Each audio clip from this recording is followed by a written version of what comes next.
I returned to my parents' house, and the first thing I noticed was the air heavy with struggle, with quiet despair, with lives compressed by circumstance, not by choice. The house was smaller than I remembered. Every wall seemed to sag under the weight of years. Peeling paint revealed the stories of neglect. Every floorboard creaked as if whispering secrets about what had been lost. My mother moved slowly, careful with each step, holding herself as if energy was a finite resource. She coughed quietly into her hand, and I felt the raw truth of her illness. In that moment, I saw the cost of years spent struggling alone. She had fought silently and without complaint, and I realized how much strength she had carried unnoticed. My father moved differently, too careful, measured every gesture as if the simplest motion required calculation. I saw the worry etched deep in his face, the fear of failure, the fear of losing what little they had, the fear that life would continue to steal from them. Even now I sat with them, quietly listening, not asking, not yet, just observing their movements, their silence, their fatigue. And I realized that poverty is not only measured in money,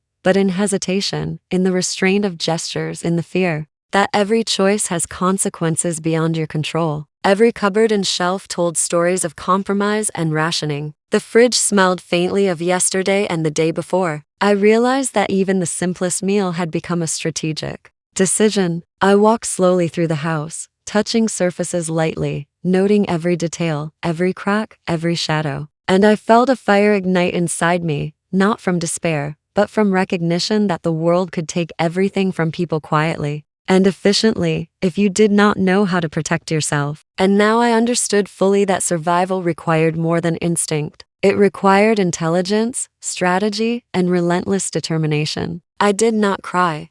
I did not scream. I simply observed and promised myself silently that no matter what, I would not allow this suffering to continue. And that promise became a pulse, a rhythm that beat faster than any fear I had ever carried in my life. The truth hit me slowly, like ice sliding over my skin. At first, I could not believe it. The connections, the coincidences, all the names mentioned in passing, every forgotten conversation, every hint and shadow that had always seemed innocuous now aligned in a pattern that was impossible to ignore. I realized that my adoptive parents, the people I had lived with, the people who had shaped so much of my survival, they were not strangers. They were intimately entwined with my father's past. They had been his closest friends, partners, and business allies in every major decision. And I began to trace the thread through years of correspondence, of financial transactions, of subtle manipulations, of whispered words behind closed doors. And the pieces fell together in a horrifying clarity. They had orchestrated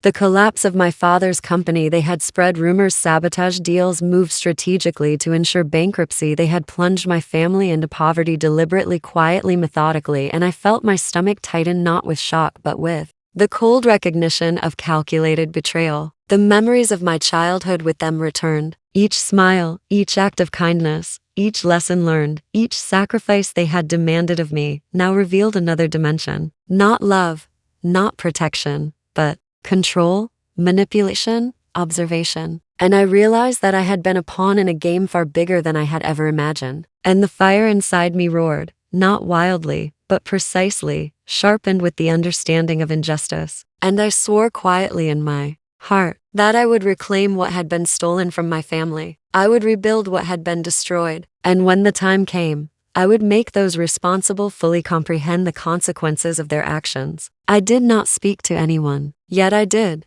not need to. Observation and understanding were my weapons. For now every detail would be remembered, every act catalogued, and every strategy noted. Because I had learned the one truth, that those who betray always underestimate the resolve of the person they harm. And I was ready to become unstoppable that night, alone in my old room, surrounded by shadows of betrayal and scarcity. I made a vow. I would not simply survive. I would not simply exist. I would create power. I would build wealth. I would learn to manipulate strategy the same way they had manipulated my family. And I would use it not for petty revenge, but for justice. Calculated, precise, unavoidable. I promised myself that every decision, every investment, every calculated risk would be designed to elevate me and reclaim what was stolen. I would become a force, invisible and untouchable, until the moment I chose to act. And then I would confront the architects of my family's ruin not as the powerless child they had underestimated,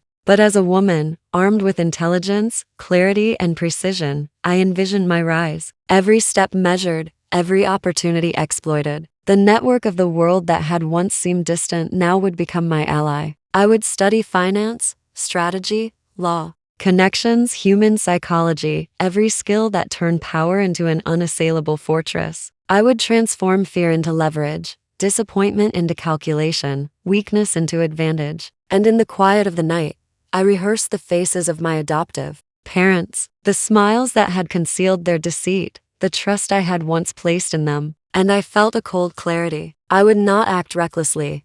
I would not act blindly. I would act with strategy and patience. And in my mind the fire of my vow burned, hotter than any resentment or grief I had carried before. I knew then that nothing would stop me, nothing would break me, and that the world would soon understand that Anna, the girl they had underestimated, had become Anna, the woman who commanded her own destiny. I stepped into the world the next morning carrying nothing but resolve and vision, each step measured, each action deliberate. I opened a small account, quietly monitored trends, slowly learned to invest not recklessly, but strategically. I sought opportunities others dismissed, and I turned them into leverage. Every meeting, every handshake, every conversation became a piece of information, every detail cataloged in my mind. My network of contacts grew carefully, methodically. I learned to speak the language of power fluently, with clarity and purpose. I began small investments, quietly reinvesting profits, expanding ventures, learning the patterns of success and failure. The lessons were brutal at times. Losses tested my patience,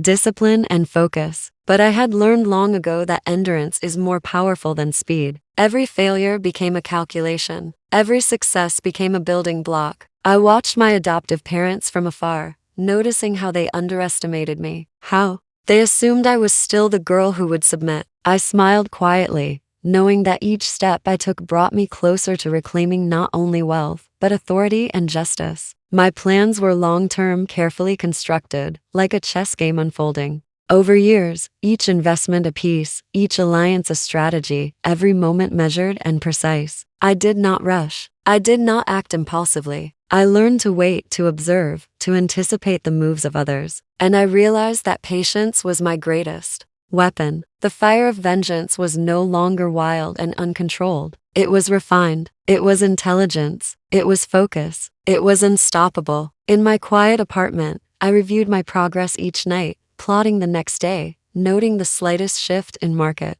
behavior and human behavior in the world around me. And slowly, steadily, I began to rise, building a foundation so strong that nothing could shake it. And in that rise I felt the thrill of power, the satisfaction of intelligence applied, the quiet certainty that the girl who had once been powerless now controlled the course of her own destiny. And when the day came that I would confront those who had caused my family's ruin, I would do so not with emotion but with precision and clarity, and the weight of every calculated step I had taken would fall upon them like a storm they could not predict. And I knew then that my journey was no longer about survival. It was about mastery. It was about reclaiming my life and rewriting the balance of justice. In a world that had tried to steal everything from me, I began each day early, before the sun rose, while the world still slept and every street was empty. I pored over market reports, financial news, investment trends, and slowly I built a foundation so solid that even the smallest fluctuation could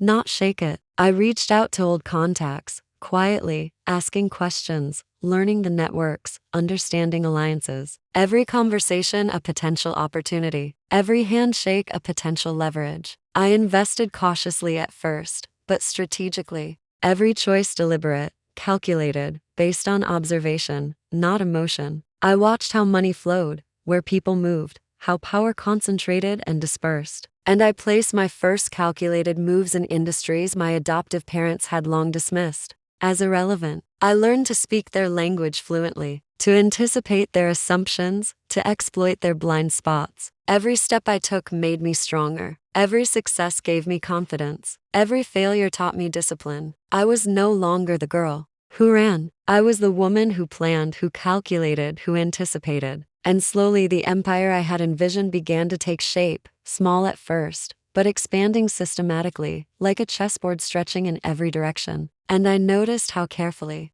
my adoptive parents observed from afar, unaware that I already understood their every move, their every assumption. And with each passing day, I felt the fire of revenge, controlled and precise, burning steadily within me, a fire that was tempered by intelligence and patience, by clarity of vision and the certainty that every step I took was leading me toward inevitable confrontation. I moved silently. I watched the markets. I studied patterns, not just in business, but in human behavior. Every meeting, every negotiation, every slight hesitation or overconfident move recorded in my mind. I knew the day would come when I would confront those who had destroyed my family, but I also knew that confrontation without leverage is nothing. So I gathered proof silently, patiently. Every transaction, every act of betrayal, every misstep they had ever made, hidden in plain sight. And I built alliances with people they underestimated. Thinking loyalty could never be bought or turned, I quietly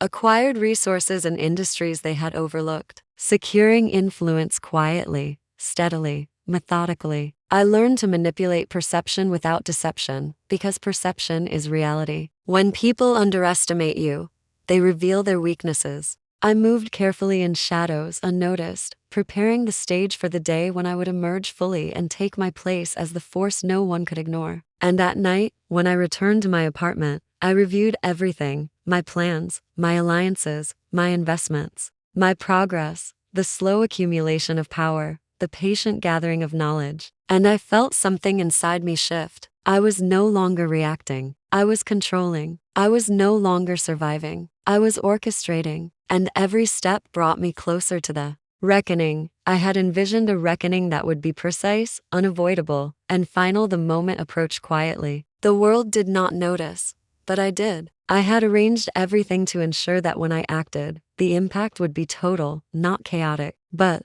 precise. Every investment, every decision, every calculated move, aligning perfectly. The night before, I imagined their faces, my adoptive parents unaware of the storm about to arrive, their confidence and their control over my life making them blind to the reality I had built. I reviewed the evidence carefully, every shadow they had cast, every secret they had kept, every action that had hurt my family, and I prepared the confrontation with clarity. I did not need anger. I did not need emotion. I needed leverage and knowledge, the kind of preparation that cannot be undone, the kind that makes the powerless tremble because it is invisible until the very moment it strikes. And I slept little that night, dreaming of the world as I had arranged it, a world in which justice and recompense were inevitable. And when dawn came, I stepped out calmly, deliberately, knowing that today everything I had worked for would begin to unfold. And the fire inside me burned steady, not wildly, but like a sword, forged in patience and intelligence, ready to strike with precision. I entered their world quietly, not as the obedient child they had controlled, but as the woman who had mastered her own destiny, who had accumulated wealth, power, influence, and knowledge beyond their imagination. I watched their faces as they realized I had changed, as they noticed the careful way I carried myself, every step measured, every word deliberate, every glance assessing them like a chessboard. I revealed just enough evidence to make them understand without yelling, without confrontation, the kind of silent reckoning that is more terrifying than any scream. I spoke calmly and clearly, outlining truths they had hoped would remain hidden. The betrayal, the manipulation, the ruin they had caused. And I observed their reaction quietly, every flinch, every hesitation, every attempt to regain control, only confirming my dominance. I did not need to destroy them emotionally. I did not need to humiliate. I needed justice and awareness, and they had it fully. They saw that I was no longer the powerless girl they had underestimated. I was the woman who had taken what was theirs to take, and they realized that the very hands they had used to manipulate me had built the tools of their reckoning. I watched them shrink, not in fear of me, but in understanding of the truth. And in that moment, I felt a quiet triumph. Not loud, not explosive, but complete and final. I had reclaimed my family, my dignity, my power, and I had done so without losing myself in hatred or impulsive action. I walked away from the encounter calm, deliberate, every step a testament to the patience, intelligence, and perseverance that had brought me here. And as I stepped outside into the light, of my new life, I felt the ultimate liberation. The freedom that comes from taking control of your story, shaping your destiny, and claiming the justice that was always rightfully yours. I was Anna, fully, completely, unshakably free, and the world would never again dictate the terms of my life.